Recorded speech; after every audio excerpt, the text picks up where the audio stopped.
আজকে দুপুর তো তুমি কীর্তনে যাবে, কি রান্না করবে? আজকে এক পদেই বাজিমাত, যা করার আমি করছি। প্রথমে মূলা, পুঁইশাক, ফুলকপি কেটে ধুয়ে নিলাম।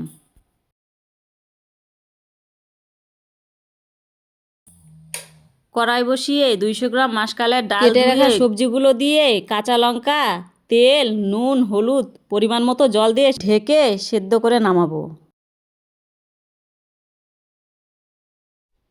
শুকনো খোলায় কিছুটা মোহরি ভেজে নামাবো। এবার শিলপাটায় আদা, জিরা, মোহরি একসঙ্গে বেটে নেব। কড়াইয়ে কিছুটা তেল দিয়ে ফোড়নে দিলাম শুকনো লঙ্কা, তেজপাতা, পাঁচফোড়ন দিয়ে নামিয়ে রাখা ডালগুলো ঢেলে বেটে রাখা মশলা দিয়ে নামিয়ে নিলাম।